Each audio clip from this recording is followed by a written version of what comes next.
சிறைச்சாலை துறையை மறுசீரமைக்கும் அரசாங்கத்தின் முடிவுக்கு இணங்க அந்த துறையின் உள்ள பல்வேறு மூத்த பதவிகள் வரும் நாட்களில் மாற்றியமைக்கப்படும் என்று சிறைச்சாலை துறை வட்டாரங்கள் தெரிவிக்கின்றன.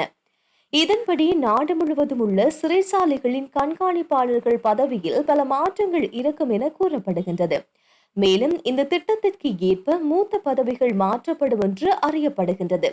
சிறைச்சாலை ஆணையாளர் நாயகம் துஷாரா உப்புல்தெனிய இடைநீக்கம் செய்யப்பட்டு கைது செய்யப்பட்டதை தொடர்ந்து நீதி அமைச்சின் மேலதிக செயலாளர் நிஷாந்த் தனசிங்க அந்த பொறுப்பில் பணியாற்ற நியமிக்கப்பட்டார்.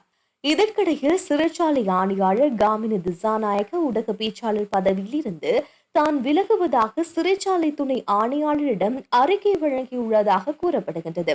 ஜனாதிபதி பொது மன்னிப்பை துஷ்பிரயோகம் செய்தல் மற்றும் கைதிகளை விடுவித்தல் தொடர்பான சமீபத்திய வழக்குகளை குற்றப்புலனாய்வுத்துறை தொடர்ந்தும் விசாரித்து வருகின்றது. துறை வட்டாரங்களின்படி இது தொடர்பான விசாரணைகளை நடத்த பல சிறப்பு குழுக்கள் அந்தந்த சிறைச்சாலைகளுக்கு அனுப்பப்பட்டுள்ளது. கடந்த காலங்களில் ஜனாதிபதி பொது மன்னிப்பை துஷ்பிரயோகம் செய்து கிட்டத்தட்ட 100 கைதிகள் விடுவிக்கப்பட்டுள்ளதாக கிடைத்த தகவல்கள் குறித்து திணைக்களம் சிறப்பு கவனம் செலுத்தியுள்ளது.